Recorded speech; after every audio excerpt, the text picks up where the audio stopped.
Hello everyone, this is just your average tanker, and today I'm going to be reviewing the T-34-85 Soviet Tier 6 medium tank. This is one of my favorite tanks in the game, despite its shortcomings when compared to the other Tier 6 mediums. Alright, let's jump right in, starting with the mobility. The top speed of this tank is 54 km per hour, which is a very good speed for a medium tank. The engine puts out 600 horsepower, and the power-to-rate ratio is 17.83, which is slightly lacking compared to the other Tier 6 mediums. The traverse speed of the chassis is 38 degrees per second, which is on par with most other Tier 6 medium tanks, but the turret traverse is 46 degrees per second, which is in the upper range of Tier 6 mediums. The T-34-85 is definitely a mobile tank, allowing it to flank targets like tank destroyers and heavy tanks, and circle strafe them. The view range of this tank is 360 meters, which is nothing special, but it gets the job done. Now let's switch over to the armor. This tank's health pool is 720 hit points, which is actually on the lower side of Tier 6 mediums. The whole armor on this tank is 45mm at the front, which is 55 if you account the sloping. The side armor is also 45mm, which has a significant chance of bouncing shots if angled well. The rear armor is 40mm, which makes the overall armor of this tank very consistent, but still lacking. The turret armor is a different story though. The front of the turret is 90mm, but the gun mantle can range from 90mm to 200mm of effective thickness. The side of the turret is 75mm, and the rear of the turret is 52. With these armor values, there's a chance to bounce small caliber guns, especially if you angle the tank well. But going up against large caliber guns is a complete death sentence. They'll rip through your armor and take you out of the battle quickly. Now let's look at the gun. The T-34-85 uses an 85mm D5T 85BM with a damage output of 180 with its normal and premium APCR rounds, and 300 with its HE rounds. The penetration is 144 for the normal rounds, 194 for the APCR rounds, and 44 for the HE rounds. This puts it in the lower spectrum of penetration when you compare it to the other Tier 6 mediums, but if you compare it to the Cromwell, it only has 1mm less of penetration. This tank fires 10 rounds per minute with a reload of 6 seconds, but you can get that reload down to almost 5 seconds with a good crew and equipment. The accuracy of this gun is 0.37, which while not being terrible is definitely not a highlight. The aim time is 2.3 seconds, which definitely gets the job done for pulling off quick shots. Over the course of a match you'll be able to fire 48 rounds. The gun elevation of this tank is 22 degrees, and the depression is -7, which combined with this decent turret armor can be used to poke over slight ridges. On my T-34-85 I run a gun rammer, coated optics, and improved vents. You could also replace the coated optics with a gun laying drive or binoculars if that suits your playstyle better. For the consumables on this tank I just run the standard repair kit, health pack, and fire extinguisher. Now enough with the stats, let's see some gameplay.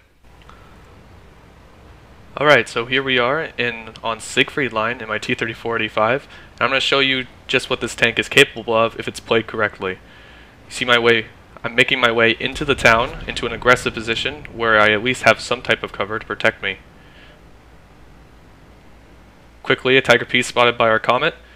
I look to get a cheeky side shot on him. Unfortunately, he's well angled, and I misaimed my shot. I should have been aiming at the turret there. That would have been an easy pen. Now, Panther 3-4, being very aggressive into the middle of town, he's quickly taken out. Now I realize I have side shots on the IS. I rushed the first shot.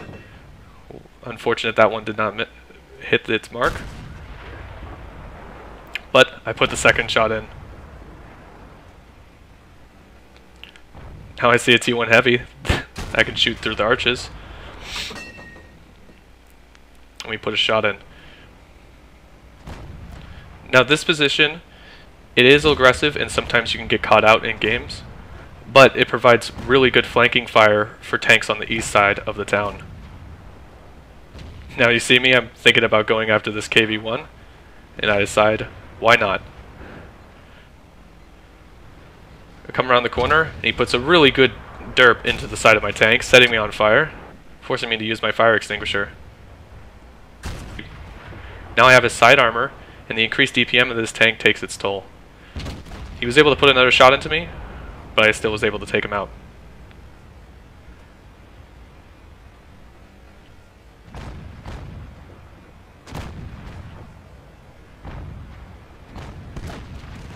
Now we see a T1 Heavy getting a little too cheeky and getting taken out, and I immediately recognize that there's a Tiger P behind me with his side.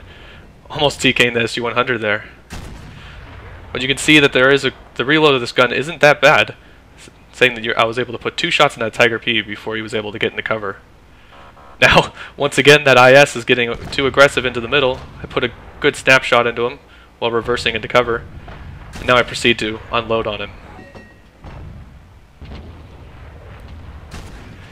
See me aiming for the weak point of the IS, the lower front plate. Even with my not the greatest penetration, I'm able to go through him. I immediately see that he's been taken out. I was thinking about shooting that AT-8 right there, but with his front armor towards me, there's very little chance that I'm going to be able to snipe his commander's hatch. Now you see me trying to get side shots here on this Tiger P. Put one. Wasn't the best of shots, but it's too bad it didn't hit. Now you see me showing a little bit of concern for my platoon mate. I turn around and I'm going to help him, but the E2 gets artied and dies quickly.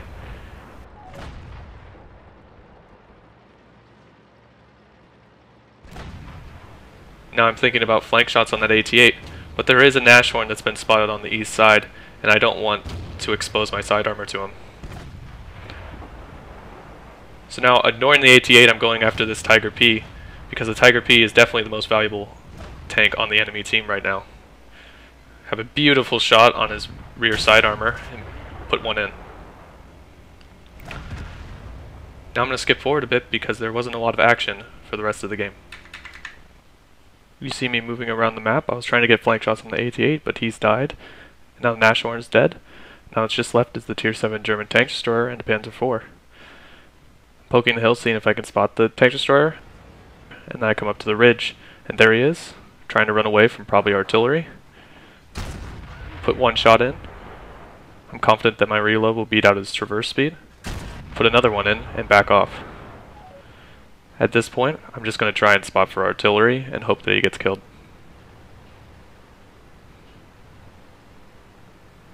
Speed it up again, because nothing really happens. The artillery doesn't hit its shots, so I just decide to retreat, afraid that the Stuart might come over and kill me. At this point, I'm just kind of hoping that I can spot the Stuart or the Panzer IV whenever they attack me.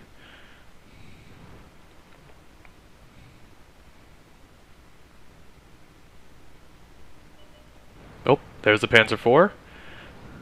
He hasn't spotted me yet. My sixth sense hasn't gone off, so I have a clear shot. I wait and put the first one in. He spotted me. He decides to keep going, and I put in the kill shot.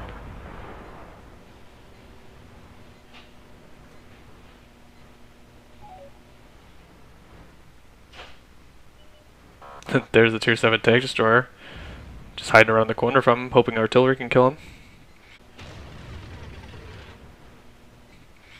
And then our hero Su-8 goes up, gets killed for me, and I'm able to put one,